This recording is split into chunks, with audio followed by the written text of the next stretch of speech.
নমস্কার বন্ধুরা, এবারে আমরা বাংলা পেডাগোজির কিছু গুরুত্বপূর্ণ প্রশ্নগুলো দেখব। তো চলুন দেরি না করে আমরা মূল প্রশ্নে চলে যাই। প্রথম প্রশ্ন আপনারা দেখবেন শ্রেণী বৈচিত্র্যপূর্ণ শ্রেণীকক্ষ বা ডাইভার্স ক্লাসরুম। তো ডাইভার্স ক্লাসরুম কথাটির অর্থ কি?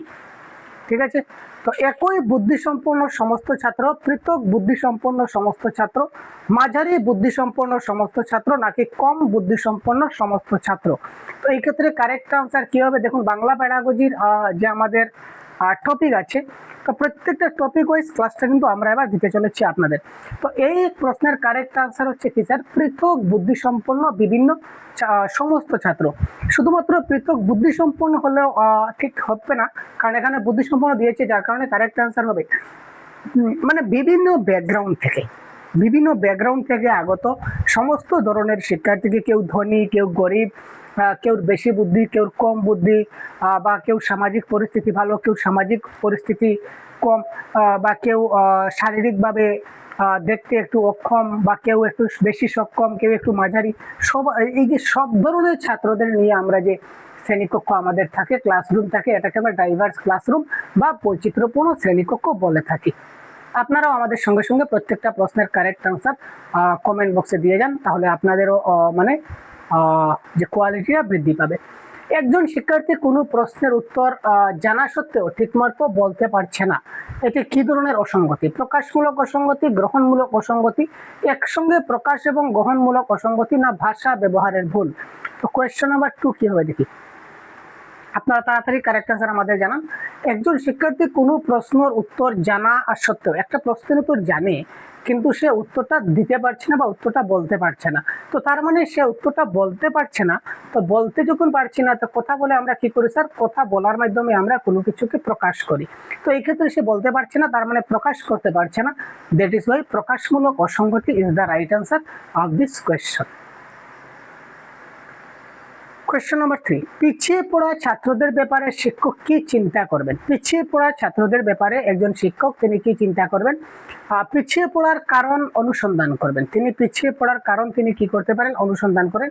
অভিভাবককে তিনি ডেকে পাঠাতে পারেন, সংশ্লিষ্ট ছাত্রকে তিনি শাস্তি দেবেন, স্কুল কর্তৃপক্ষকে অবহিত করবেন। কোনো ছাত্র যদি আমার পিছিয়ে পড়া বলতে পড়াশোনার ক্ষেত্রে যদি পিছিয়ে পড়ে থাকে, একাডেমিক ক্ষেত্রে বা কো কারিকুলার অ্যাক্টিভিটিসের ক্ষেত্রে, তো এই ক্ষেত্রে একজন শিক্ষক কি করা উচিত? একজন শিক্ষকের প্রথমত একজন ছাত্রকে আমরা কখনো শাস্তি দিতে পারি না। শাস্তি দেওয়াটা হচ্ছে, সেটা শারীরিক হোক মানসিক হোক, পানিশমেন্ট দেওয়াটা আমাদের হচ্ছে নেগেটিভ টার্ম। আমরা কখনো একজন ছাত্রকে আমরা কি করতে পারি না স্যার? পানিশমেন্ট দিতে পারি না। স্কুল কর্তৃপক্ষকে অবহিত করে কোনো লাভ নেই, অভিভাবককে ডাকে কোনো লাভ নেই। আমরা কি করব? পিছিয়ে পড়ার কারণ অনুসন্ধান করব, যে ছাত্রটা কেন পিছিয়ে পড়েছে এবং কেন পিছিয়ে পড়েছে, এটা যদি আমরা বের করতে পারি, তাহলে পরবর্তী সময়ে আমরা অবশ্যই কি করতে পারি স্যার? পরবর্তী সময়ে আমরা তার এই যে সমস্যা কি হয়েছে তার সমাধান আমরা অবশ্যই করতে পারি। তো correct answer option number A. বৈচিত্র্যপূর্ণ শ্রেণীকক্ষে একজন শিক্ষক কি করতে পারেন? বৈচিত্র্যপূর্ণ শ্রেণীকক্ষে একজন শিক্ষক কি করবেন? যাদের ভাষাগত অসুবিধা আছে তাদের বেশি গুরুত্ব দেবেন। যাদের ভাষাগত অসুবিধা রয়েছে আমরা তাদের বেশি গুরুত্ব দেব। যারা উন্নত মেধা সম্পন্ন তাদের কম গুরুত্ব দেব। শিক্ষক নিজের মতো করে শিক্ষণ চালাবেন, না সবাইকে সমান গুরুত্ব দেবেন? এক্ষেত্রে কারেক্ট আনসার কি হতে পারে? কোয়েশ্চেন নাম্বার 4 দেখুন, বৈচিত্র্যপূর্ণ শ্রেণীকক্ষ হোক বা ইনক্লুসিভ এডুকেশন হোক, ইনক্লুসিভ এডুকেশন যাই হোক না কেন, আমাদের এজ এ টিচার হিসাবে, এজ এ শিক্ষক হিসাবে আমাকে কি করতে হবে? সবাইকে সমান গুরুত্ব দিতে হবে। কেউকে বেশি কেউকে কম আমরা দিতে পারি না, প্রত্যেককে সমান সুবিধা আমাদের দিতে হয়। তো কোয়েশ্চেন নাম্বার 5, গ্রহণমূলক অসঙ্গতির অপর নাম কি? গ্রহণমূলক অসঙ্গতি অর্থাৎ রিসেপটিভ ডিসঅর্ডার যাকে বলতে পারে, রিসিভ করতে পারে না তার সমস্যা। তো এই ধরনের সমস্যার আরেকটা নাম আছে, এই আরেকটা নাম আমরা কি বলতে পারি? এটাকে বলে রাখবেন বোধমূলক অসঙ্গতি। কারেক্ট আনসারটা কি হচ্ছে? বোধমূলক অসঙ্গতি is the right answer of this question. Aphasia হলো, এবার কারেক্ট আনসার স্যার অ্যাফাজিয়া মানে কি? ভাষা অনুধাবনে অক্ষমতা, পঠন লিখন নাকি গণিত সম্পর্কে আপনাদের সমস্যা? Question number 6, অ্যাফাজিয়া। এই ক্ষেত্রে আমরা জানিয়ে রাখি, যদি পঠন সংক্রান্ত যদি সমস্যা হয়, পঠন মানে রিডিং, যদি রিডিং সংক্রান্ত সমস্যা হয় মনে রাখবেন ডিসলেক্সিয়া, এটা কারেক্ট আনসার হয়ে যাবে ডিসলেক্সিয়া। যদি লিখন সংক্রান্ত সমস্যা হয় তাহলে মনে রাখবেন এটা কারেক্ট আনসার হবে ডিসগ্রাফিয়া। কি হবে স্যার? লিখন সংক্রান্ত সমস্যা হলে হবে ডিসগ্রাফিয়া। আর গণিত সংক্রান্ত যদি সমস্যা হয় তাহলে মনে রাখবেন এটা হবে কি স্যার, ডিসক্যালকুলিয়া। কারেক্ট আনসার এখানে আমাদের কি হবে, ডিসক্যালকুলিয়া হয়ে যাবে।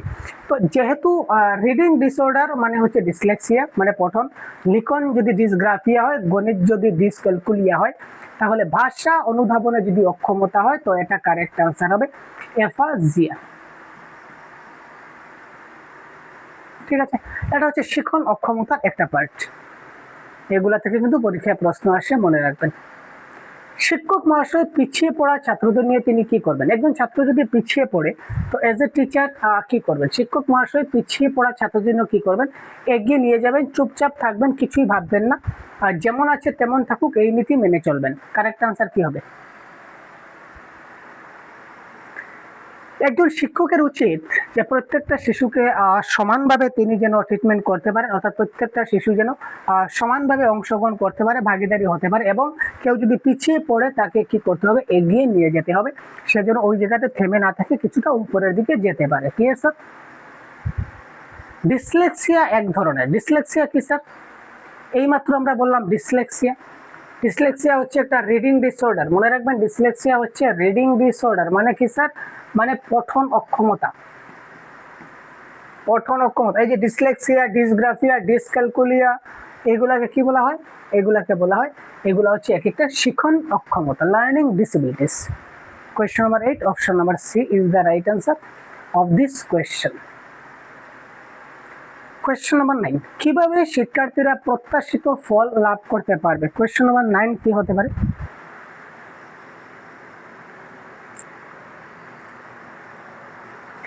কিভাবে শিক্ষার্থীরা প্রত্যাশিত ফল লাভ করতে পারবে, অর্থাৎ আমরা যে ফলের আশা করি এই ফলটা তারা প্রত্যাশিত ফল কিভাবে তারা আশা করতে পারে? অধিক মাত্রায় যদি শাস্তি দেই তাহলে, 1 নম্বরে শাস্তি দেবো না, এটা কাটলাম। এতদিন একদিন অনেকক্ষণ পড়িয়ে অভিভাবককে অবহিত করিয়ে না, ক্রমাগত একদিন অনেক বেশি পড়ালাম তাতে হলো না, অভিভাবককে দিয়ে কিছু হয় না, ক্রমাগত অনুশীলন করতে হবে, অর্থাৎ প্রত্যেক দিন আমাদের কি করতে হবে, প্র্যাকটিস করতে হবে। এই যে আমরা যে পরীক্ষা দিচ্ছি, আপনারা যে আপকামিং এক্সাম দিতে চলেছেন, আমরা যে বারবার বলি আপনারা যে আপকামিং এক্সাম দিতে চলেছেন, গুরুত্বপূর্ণ এক্সাম হতে চলেছে আপনাদের, তো এই এক্সামের জন্য আপনারা কি করবেন? আপনারা প্র্যাকটিস করবেন। প্র্যাকটিসটা কি একদিন আপনি সারাদিন পড়ে নিলেন আর বাকি 1 মাস পড়লেন না, তাতে কি হবে স্যার? না, প্রত্যেক দিন আপনাকে একটু একটু একটু একটু করে আপনাকে অনুশীলন নিতে হবে। তার জন্য আমরা প্রত্যেক দিন ক্লাস দিচ্ছি, আমাদের অ্যাপে প্রত্যেক দিন ক্লাস হচ্ছে। আপনারা জানেন যে যারা আপনারা এখনো আমাদের কোর্সে জয়েন হন নাই, তারা এখনই সহজ গুরু অ্যাপটা ডাউনলোড করে আমাদের কোর্সে অ্যাড হয়ে যান। প্রত্যেক দিন নতুন নতুন ক্লাস, এক একটা ছোট ছোট ক্লাস আমরা আপলোড করছি, এই যে ম্যারাথন বেসিসে আমাদের ক্লাস হচ্ছে। তো প্রত্যেক দিন আমরা কিছুটা ক্লাস দিচ্ছি আপনাদের, যাতে করে আপনাদের মধ্যে বোরিং না আসে, সমস্যা না হয়, এবং প্রত্যেকদিন একটু একটু পড়লে যাতে করে আমরা কোর্সটা কভার করে নিতে পারি। অলরেডি মোটামুটি কোর্স কমপ্লিটের পথে আমরা যাচ্ছি। তারপরেও যারা এখন জয়েন হবেন তারা অবশ্যই আগের ক্লাসগুলো দেখতে পাবেন, আগের নোটসগুলো এজ এ রেকর্ডেড ফর্ম হিসেবে সবগুলো থাকবে, কোনো কিছু আপনার ছুটবে না বা লস হবে না। তার জন্য প্রত্যেকদিন পরিবেশন করতে হবে। শিক্ষকের পরিবেশন ভঙ্গি হবে, একজন শিক্ষক যে পরিবেশন করবেন, ক্লাসরুমে যেভাবে পাঠ্য পরিবেশন করবেন, এই ক্ষেত্রে তার ভঙ্গিটা কি হতে হবে? সহজ সরল, জটিল মিল, মধ্যম মাত্রার, না দায়সারা ভাবে। দায়সারা মানে মোটামুটি ক্লাসটা করে নিলাম, রক্ষা পেলাম, এটা হচ্ছে দায়সারা। তো আমরা কি এইভাবে কাজ করি? আমি যে আপনাদের ক্লাস করি, আমার একটা উদ্দেশ্য যে কোনো মতে ক্লাসটা যদি শেষ করি তাহলে রক্ষা পেলাম না ভাই। আমার উদ্দেশ্য হচ্ছে যে আপনাদেরকে সহজ সরল ভাষায় যেন আমি বুঝিয়ে দিতে পারি, যাতে আপনারা প্রত্যেকটা টপিক খুব ভালো করে বুঝতে পারেন, এবং পরীক্ষায় প্রশ্ন আসলে যাতে আপনাদের ভুল না হয়, সমস্যা না হয়, এই ধরনের প্রচেষ্টা আমরা রাখি। সুতরাং একজন শিক্ষকের পরিবেশন ভঙ্গি হওয়া উচিত সহজ এবং সরল।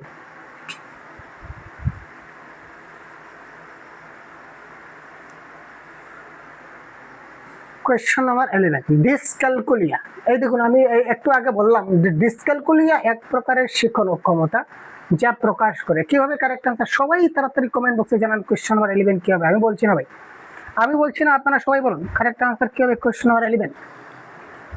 কারণ আমি জাস্ট একটু আগে আমি আপনাদের বলে দিয়েছি যে ডিসক্যালকুলিয়া মানে কি।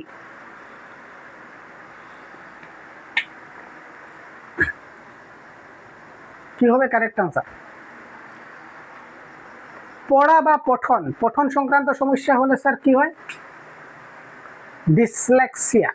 দেখুন একই প্রশ্ন বারবার ঘুরিয়ে ফিরিয়ে আসে। লিখন মানে হচ্ছে কি স্যার? ডিসগ্রাফিয়া। Dysgraphia, dysgraphia. গণিত বা অঙ্ক সংক্রান্ত যদি সমস্যা হয় তাহলে গণিত আমরা কি দিয়ে করি স্যার? ক্যালকুলেটর দিয়ে করি। সুতরাং ক্যালকুলেটর থেকে কারেক্ট আনসার হবে ক্যালকুলিয়া।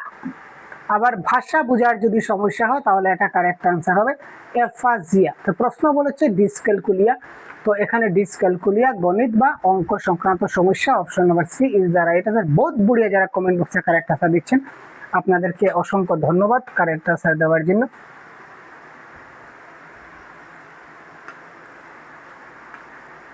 এই ধরনের প্রত্যেকটা টপিক ওয়াইজ ক্লাস আপনারা পেয়ে যাবেন, আপনারা দেখতে থাকুন। কারণ কনসেপ্ট যদি ক্লিয়ার না হয় স্যার তাহলে কিন্তু পরীক্ষায় ভালো নম্বর পাওয়া মুশকিল। তো কনসেপ্টটা ক্লিয়ার করার চেষ্টা করুন। কোনো একটি বিষয় সংক্রান্ত আলোচনা গ্রহণের ক্ষমতা বিভিন্ন শিক্ষার্থীর ভিন্ন, এর কারণ কি? যেমন ধরুন আমি একটা টপিক নিয়ে আলোচনা করলাম, একটা টপিক নিয়ে যদি আমি এবার আলোচনা করি, আপনারা সবাই কিন্তু সমান বুঝবেন না, কেউ একটু কম বুঝবেন বা কেউ একটু বেশি বুঝবেন, তাই না? কেউ একটু ভালো করে বুঝবেন বা কেউ একটু কম বুঝবেন, সবাই সমানভাবে নাও বুঝতে পারেন। তো এই যে সমস্যা, কোনো একটা বিষয় সংক্রান্ত আলোচনা যে গ্রহণের ক্ষমতা অর্থাৎ রিসিভ করার যেটা ক্ষমতা, এটা শিক্ষার্থী অনুযায়ী ভিন্ন, অর্থাৎ বিভিন্ন শিক্ষার্থীর ভিন্ন রয়েছে। এটার কারণ হচ্ছে ব্যক্তিগত বৈষম্য, চিন্তাধারার পার্থক্য, বয়সের পার্থক্য না, ধারণার পার্থক্য। কোয়েশ্চেন নাম্বার 12, এটাকে বলা হয় ইন্ডিভিজুয়াল ডিফারেন্সেস, ব্যক্তিগত বৈষম্য বা ব্যক্তিগত পার্থক্য। অর্থাৎ প্রত্যেক ব্যক্তি, আজকে আমি আছি, আমার মতো কিন্তু আর অন্য কোনো ব্যক্তি নেই। আপনি আছেন, আপনার মতো কিন্তু আর কোনো ব্যক্তি নেই। প্রত্যেকটা ব্যক্তি কিন্তু নিজের মতো করে চিন্তা ভাবনা করে, নিজের মতো করে তার শারীরিক চিন্তা, মানসিক চিন্তা বা নিজের সবকিছু আলাদা ভাই। একজন ব্যক্তির সঙ্গে আরেকজন ব্যক্তির কোনো তুলনাই হতে পারে না। তাই মানুষ হচ্ছে ব্যক্তিগতভাবে আলাদা, ব্যক্তিগত ইন্ডিভিজুয়াল ডিফারেন্স রয়েছে প্রত্যেক ব্যক্তির। যার কারণে কি হয় স্যার? যার কারণে প্রত্যেক শিশুর যে গ্রহণ ক্ষমতা সেটা কি হয়? ভিন্ন হয়। কেউ একটু বেশি বুঝে, কেউ একটু কম বুঝে। ভাষার অসঙ্গতি আছে এমন শিক্ষার্থীকে কোনো প্রশ্নের উত্তর দেওয়ার জন্য শিক্ষক কি করবেন? যদি কোনো ছাত্রের ভাষার অসঙ্গতি থাকে, তো ভাষার অসঙ্গতি থাকা শিক্ষার্থীকে আমরা কোনো প্রশ্নের উত্তর যদি আমরা দেওয়ার জন্য আমরা একজন শিক্ষক কি করবেন? নির্দিষ্ট সময় দেবেন বা বেশি সময় দিয়ে দেবেন, অল্প সময়ের মধ্যে উত্তর দেওয়ার কথা বলবেন। অল্প সময়ের মধ্যে উত্তর দিতে না পারলে শিক্ষক বলে দেবেন। কি হতে পারে? কোয়েশ্চেন নাম্বার 13, যাদের ভাষাগত সমস্যা রয়েছে তো তাদেরকে কি করতে হবে? আমাদের অপরচুনিটি দিতে হবে। আর অপরচুনিটি কখনই হবে? যখন আমরা তাকে একটু নির্দিষ্ট সময়ের থেকে একটু বেশি সময় দেব। তো ঠিক আছে, তুমি পারছো না, আর তুমি একটু চেষ্টা করো, তুমি একটু চেষ্টা করো, একটু দেখো তো পারো কিনা পারো না, তুমি একটু চেষ্টা করো। এইভাবে তাকে একটু তুলনামূলকভাবে তাকে একটু বেশি সময় আমাদের দিতে হবে। যদি বেশি সময় দিই তাহলে সে অবশ্যই তার মতো করে চিন্তা ভাবনা করে সে আমাদের কারেক্ট আনসার অবশ্যই দিতে পারবে। এদের মধ্যে কোনটি গ্রহণমূলক অসঙ্গতি? গ্রহণমূলক অসঙ্গতি। গ্রহণমূলক মানে রিসেপটিভ ডিসঅর্ডার। আমি গতকালকে বলেছিলাম রিসেপটিভ কি বা এক্সপ্রেসিভ কি, প্রোডাক্টিভ কি, আমি গত ক্লাসে আপনাদের পুরো ডিটেলস বলেছি। যারা দেখেছেন তো ভেরি গুড। শিক্ষার্থীর গল্প বলা বা লেখার ক্ষেত্রে অসুবিধা, বলা বা লেখার ক্ষেত্রে অসঙ্গতি। আচ্ছা, জটিল বাক্য বুঝতে না পারা, কথা বেশি না বলা তবে যা বলা হয় তা বুঝতে পারা, সঠিক শব্দ ব্যবহার করার জন্য হাঁকফাঁক করা।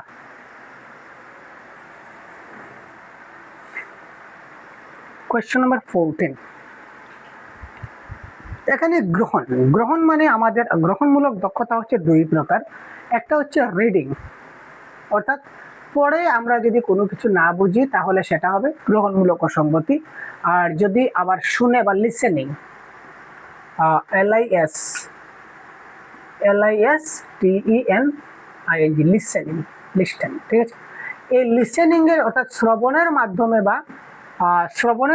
বা পঠনের মাধ্যমে যদি কোনো সমস্যা হয় তাহলে এটাকে বলা হয় গ্রহণমূলক অসঙ্গতি বা রিসেপটিভ। শিক্ষার্থীর গল্প বলতে অসুবিধা, বলতে মানে কি স্যার? স্পিকিং। তো স্পিকিং যদি হয় বা রাইটিং যদি হয়, তো স্পিকিং এবং রাইটিং আমাদের গ্রহণমূলকে পড়ছে না, এটা আমাদের প্রোডাক্টিভ বা এক্সপ্রেসিভে পড়ছে। এটা কারেক্ট আনসার নয়।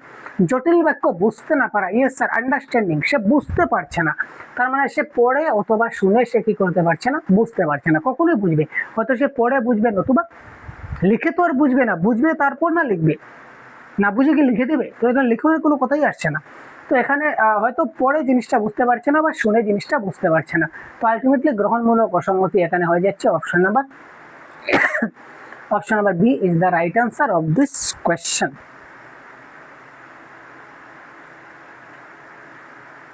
তারপর আমরা দেখে নেব পরবর্তী কোয়েশ্চেন। নেক্সট কোয়েশ্চেন আমাদের কি বলেছে,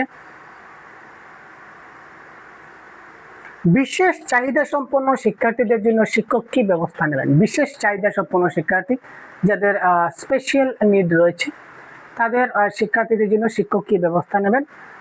তিনি ওইসব বিষয় এড়িয়ে যাবেন শিক্ষার্থীদের, বিশেষ বিদ্যালয়ে নির্দেশ করে দেবেন, এর জন্য উপযুক্ত শিক্ষণ পদ্ধতি অবলম্বন করবেন, এদের প্রতি শুধু সহানুভূতি দেখাবেন। কোয়েশ্চেন নাম্বার 15 কি হবে ভাই কারেক্ট আনসার? কি হবে কারেক্ট আনসার তাড়াতাড়ি বলুন। আমরা কখনো এড়িয়ে যাই না, কি স্যার? আমরা কখনো এড়িয়ে যাই না, ঠিক আছে। আর বিশেষ বিদ্যালয় বলে কোনো কিছু হয় না। আমাদের অন্তর্ভুক্তিমূলক শিক্ষায় বলেছে যে এই সমস্ত ধরনের শিক্ষার্থীকে একই জায়গায় আমাদের ট্রিটমেন্ট করাতে হবে, বিশেষ বিদ্যালয় নয়। আর শুধু সহানুভূতি দেখালে কাজ চলবে না। তো এখানে শুধু আছে, তার মানে এটাও কারেক্ট আনসার হবে না। তো option number C is the right answer. এদের জন্য উপযুক্ত শিক্ষণ পদ্ধতি অবলম্বন করতে হবে যাতে করে তারা জিনিসটাকে বুঝতে পারে, তারা যে করে জিনিসটা বুঝতে পারে, এইভাবেই তাদেরকে শিক্ষণ আমাদের দিতে হবে। তো সুতরাং অপশন নাম্বার সি এই ক্ষেত্রে আমাদের কি হয়ে গেল স্যার? এই ক্ষেত্রে আমাদের কারেক্ট আনসার হয়ে গেল। তারপর দেখুন ডিসগ্রাফিয়া, বলতে বলতে চলে আসলো ডিসগ্রাফিয়া। তো ডিসগ্রাফিয়া এক প্রকার শিক্ষণ অক্ষমতা যা প্রকাশ করে, এটা তো আপনারা ভাই বায়াতটা খেলে এতক্ষণ আপনারা ক্লাস করছেন, তার মানে ডিসগ্রাফিয়া আপনাদের পেটের মধ্যে চলে গেছে। ভাই পেটের মধ্যে গেছে কিনা না বলুন ডিসগ্রাফিয়া ভাই, আমি 100% গ্যারান্টি ডিসগ্রাফিয়া আপনাদের পেটের মধ্যে চলে গেছে। তো ডিসগ্রাফিয়া, গ্রাফ পেপারে আমরা কি করি স্যার? লেখালেখি করি। তো ডিসগ্রাফিয়া মানে কি স্যার? লিখন সংক্রান্ত সমস্যা যদি হয় তাহলে আমরা কি বলি? ডিসগ্রাফিয়া বলি। সুতরাং option number B is the right answer of this question, যেটা আমি আপনাদেরকে বলে দিয়েছি। কোয়েশ্চন নাম্বার 17, ভাষার অসুবিধার সঙ্গে যুক্ত একটি অসুবিধা হলো, ভাষার অসুবিধা রয়েছে, তো সেই ভাষার অসুবিধার সঙ্গে সমস্যাযুক্ত একটা সমস্যা কি? এটা অসুবিধা কি? হতাশায় ভোগা, বেশি কথা না বলা, মানসিক ভারসাম্যহীনতা, না কোনোটি নয়। কোয়েশ্চন নাম্বার 17, ভাষার অসুবিধা। ভাষার অসুবিধা মানে কি? সে ভাষা প্রকাশ করতে পারছে না, তার মানে সে বেশি কথা বলতে পারছে না, কথা বলে সে শব্দ ভান্ডারগুলো খুঁজে পাচ্ছে না, শব্দ ভান্ডারগুলো করছে না মানে কি? তার ভাষার বিকাশ নাই। তো ভাষার ক্ষেত্রে তার অসুবিধা হচ্ছে, তার মানে এখানে সে বেশি কথা না বলা, এটা হবে এই ক্ষেত্রে আমাদের কি স্যার? Correct answer. ক্লিয়ার? ক্লাসটা কেমন লাগছে অবশ্যই আপনারা জানাবেন, এবং যদি নতুন হয়ে থাকেন অবশ্যই চ্যানেলকে সাবস্ক্রাইব অবশ্যই করতে ভুলবেন না খুব তাড়াতাড়ি। আর প্রত্যেকদিন আমরা এই ধরনের ক্লাস দিই, এবং আরও যদি অতিরিক্ত বিশেষ ক্লাস, বিশেষ পিডিএফ বা বিশেষ মক টেস্ট পেতে চান তাহলে আপনারা প্লে স্টোর থেকে সহজ গুরু অ্যাপটা ডাউনলোড করে আমাদের কোর্সে জয়েন হতে পারেন, ঠিক আছে? বিস্তারিত আপনারা সহজ গুরু অ্যাপে পেয়ে যাবেন। তো এবার আমরা দেখে নেব তার পরবর্তী কি প্রশ্ন রয়েছে স্যার। পরবর্তী প্রশ্নটা আমরা একবার দেখে নেই যে তার পরবর্তীতে আমাদের কি প্রশ্ন রয়েছে। আরে ভাই রুক যা, রুক জানা, रुक जाना, अरे भाई कहाँ चला गया ये? अभी आया है बंदा।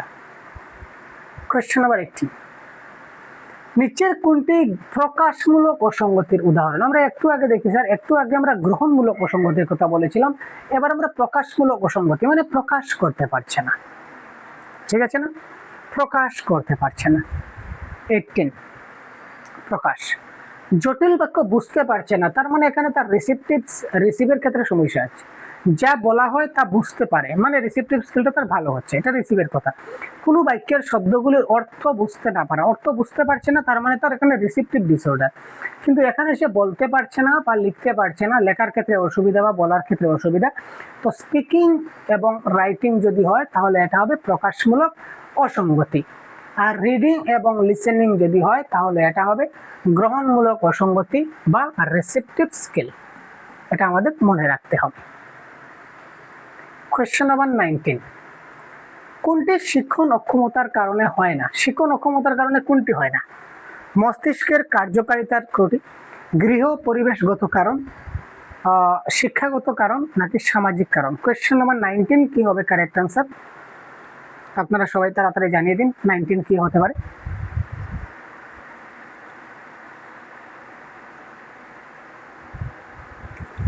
মস্তিষ্কের কিছুটা শিক্ষণ অক্ষমতা হতে পারে, গৃহ পরিবেশগত কারণ হতে পারে, শিক্ষাগত কারণ হতে পারে, কিন্তু সামাজিক কারণ কিন্তু কখনো শিক্ষণ অক্ষমতার কারণ হতে পারে না। সুতরাং option number D is the right answer. নিচের কোনটি শিক্ষণ অক্ষমদের বৈশিষ্ট্য নয় বা শিক্ষণ অক্ষমতার বৈশিষ্ট্য নয় বলেছে? যাদের শিক্ষণ অক্ষমতা রয়েছে তারা কি ধরনের হতে পারে? Question number 20।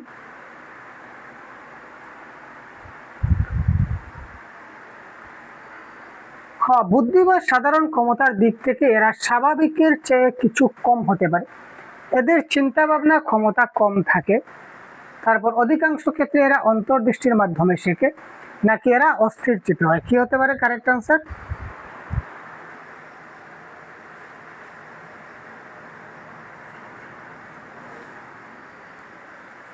নিচের কোনটি শিক্ষণ অক্ষমতার বৈশিষ্ট্য নয়? তো এটা কারেক্ট আনসার হবে অপশন নাম্বার সি। অধিকাংশ ক্ষেত্রে এরা অন্তর্দৃষ্টির মাধ্যমে শেখে, এটা শিক্ষণ অক্ষমতার বৈশিষ্ট্য নয়, কারণ যাদের শিক্ষণ অক্ষমতা রয়েছে তারা অস্থির চিত্ত হবে, চিন্তা করার তাদের ক্ষমতা কম হবে, এবং তারা সাধারণ ক্ষমতার থেকে তারা স্বাভাবিকের থেকে তাদের বুদ্ধিটা কিছুটা কম হতে পারে। এটা হচ্ছে শিক্ষণ অক্ষমতার কারণ। কিন্তু অন্তর্দৃষ্টির মাধ্যমে তারা অনেক ক্ষেত্রে শিখে নেয়, এটা শিক্ষণ অক্ষমতার ক্ষেত্রে আমরা পাইনি, কখনো কনসেপ্টের ক্ষেত্রে। মানসিক প্রতিবন্ধী বলতে কি বোঝায়? মানসিক প্রতিবন্ধী ভাই, মেন্টালি ডিসঅর্ডার যাকে বলা হয়। Question number 21। জন্মগত বা রোগজনিত বা আগতর কারণে 18 বছর বয়সের পূর্বে অসম্পূর্ণ মানসিক বিকাশ হতে পারে। জন্মগত কারণে সে আগে থেকেই তার মেন্টালি প্রবলেম আছে। মানসিক বিকাশের অসম্পূর্ণতার জন্য সামাজিক অভিযোজনে ব্যর্থ, অর্থাৎ তার মানসিক সমস্যা রয়েছে যার কারণে সে সমাজের মানুষের সঙ্গে মিলামিশা কথোপকথন ইত্যাদি করতে পারছে না, তো এটাও হতে পারে। শৈশবে মস্তিষ্ক সংক্রান্ত রোগে আক্রান্ত হওয়ার জন্য মস্তিষ্কের বিকাশ হচ্ছে না, এটাও হতে পারে। সুতরাং উপরের সব কয়টি অপশন নাম্বার ডি হয়ে যাবে এই ক্ষেত্রে আমাদের কারেক্ট আনসার। তারপর দেখুন অটিজম। অটিজম কি? এটাও কিন্তু এক প্রকার অক্ষমতা, যদি আমরা বলতে পারি অক্ষমতা। পঠন অক্ষমতা, লিখন অক্ষমতা তো অটিজম হবে না, কারণ পঠন অক্ষমতা মানে ডিসলেক্সিয়া, আর লিখন অক্ষমতা মানে ডিসগ্রাফিয়া। তো এই দুটো তো হতেই পারে না। Question number 22। তো এবারে আমরা দেখে নেব যে এ এবং বির মধ্যে কোনটি। স্নায়ুর ক্ষতির জন্য মস্তিষ্ক এবং পেশির যোগাযোগের সমস্যা, মস্তিষ্ক এবং পেশির যোগাযোগের সমস্যা না ভাই, মস্তিষ্ক এবং পেশির যোগাযোগের সমস্যা হবে না। এক প্রকার বিশেষ বিকাশগত ক্রিয়া ডেভেলপমেন্টের সমস্যা, যা সামাজিক যোগাযোগের ক্ষমতা নষ্ট করে দেয়। সে যার অটিজম রয়েছে সে কি করতে পারে না? সমাজে মানুষের সঙ্গে বেশি কথা বলতে পারে না, সামাজিক মেলামেশা করতে পারে না। তারপর হচ্ছে অ্যাপ্রেক্সিয়া। অ্যাপ্রেক্সিয়া কি স্যার? পঠন এবং লিখন তো হচ্ছে না স্যার, পঠন এবং লিখন হচ্ছে না। Question number 23। অ্যাপ্রেক্সিয়া মানে হচ্ছে এই স্নায়ুর ক্ষতির জন্য মস্তিষ্ক এবং পেশির যোগাযোগের সমস্যা, এটাকে বলা হয় অ্যাপ্রেক্সিয়া। ডিফারেন্সটা বুঝবেন, এটা হচ্ছে অ্যাপ্রেক্সিয়া আর আগেরটা হলো, অপশনগুলো সেম কিন্তু আগেরটা হলো অটিজম। অটিজম এবং অ্যাপ্রেক্সিয়ার মধ্যে এই ডিফারেন্সটা রয়েছে।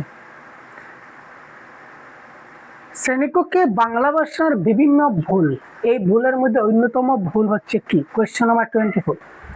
শ্রেণীকক্ষে বাংলা ভাষার বিভিন্ন ভুল রয়েছে, এই ভুলগুলোর মধ্যে অন্যতম একটা গুরুত্বপূর্ণ ভুল গ্রামীণ উপভাষার ব্যবহার, ভুল শব্দ চয়ন, ব্যাকরণগত ভুল, না উপরের সব কয়টি? দেখুন, গ্রামীণ উপভাষার ব্যবহার করলে বাংলা ভাষায় ভুল হতে পারে, স্বাভাবিক। ভুল যদি শব্দ আমরা চয়ন করি বা ভুল শব্দ যদি শিখি কিংবা শিখাই, এটাও মারাত্মক একটা ভুল হতে পারে। আর গ্রামাটিক্যাল যদি মিস্টেক হয় তাহলে তো উপায় নাই ভাই। সুতরাং উপরের সব কয়টি is the right answer of this question. তো এবার আমরা দেখবো আজকের ক্লাসের সর্বশেষ কোয়েশ্চন। শ্রেণীকক্ষে ভাষা ব্যবহারে ব্যাহত শিশুদের কিভাবে চিহ্নিত করা যায়? শ্রেণীকক্ষে ভাষা ব্যবহারে ব্যাহত মানে ছাত্রছাত্রীরা ভাষা ব্যবহার করতে পারে না বা তাদের ভাষা ব্যবহার করতে সমস্যা হয়। তো যাদের ভাষা ব্যবহার করতে সমস্যা হয় বা ভাষা ব্যবহার করতে ব্যাহত হয়, তাদের কিভাবে চিহ্নিত করা যেতে পারে? শিশুর মুখমণ্ডলের অভ্যাসের অস্বাভাবিকতা দেখে, শিশুর মাঝে মাঝে শব্দ ছেড়ে চলে যায়, শিশুর কথা বুঝতে অসুবিধা হয়, না উপরের সবগুলি? Question number 25। এটা কি হবে কারেক্ট আনসার স্যার? শিশুটা ভাষা ব্যবহার করতে পারে না, ওই জিনিসটা আমি কি করে বুঝতে পারি? দেখুন, মুখমণ্ডল, মুখ হচ্ছে মনের আয়না, ঠিক আছে না? আমরা মুখে দিয়ে আমরা যা কথা বলি আমরা অবশ্যই বুঝে নিতে পারি যে মুখটা হচ্ছে মনের আয়না। তো মুখমণ্ডলের অস্বাভাবিকতা দেখে আমরা বুঝে নিতে পারি যে সে ভাষা ব্যবহার করছে না। মাঝে মাঝে শব্দ ছেড়ে দিচ্ছে, তার মানে ভেরি ট্যালেন্টেড হচ্ছে, তার সমস্যা রয়েছে, কিন্তু তার সমস্যা রয়েছে ভাষা ব্যবহার করতে, যার কারণে শব্দ স্কিপ করে করে যাচ্ছে, বহুত অতি চালাক। শিশুর কথা বুঝতে যদি অসুবিধা হয় তার মানেও তার ভাষার সমস্যা রয়েছে। সুতরাং উপরের সবগুলি is the right answer of this question. Clear? তো এই ছিল আমাদের আজকের এত গুরুত্বপূর্ণ ক্লাস। 25টা প্রশ্ন আমি আজকের ক্লাসে দেখেছিলাম। পরবর্তী ক্লাসে আমরা 26 থেকে 50 পর্যন্ত আরো 25টা প্রশ্ন আমরা দেখবো, খুব শিগগিরই আমরা নিয়ে আসবো। তো যদি আমাদের ক্লাস ভালো লেগে থাকে তাহলে অবশ্যই চ্যানেলে নতুন হলে সাবস্ক্রাইব করে নেবেন, এবং অতিরিক্ত যদি কোনো ক্লাস পেতে চান বা ক্লাসের পিডিএফ নোটস ইত্যাদি পেতে গেলে আপনারা সহজগুরু অ্যাপটা ডাউনলোড করে নেবেন প্লে স্টোর থেকে। সহজগুরু অ্যাপটা ডাউনলোড করলে আপনাদের মতো করে কোর্স পেয়ে যাবেন, এবং এই কোর্স অ্যাড হয়ে গেলে আপনারা প্রত্যেকটা জিনিস সম্পূর্ণভাবে ইন ডিটেলসে পেয়ে যাবেন। তো আজকের ক্লাস এই পর্যন্তই।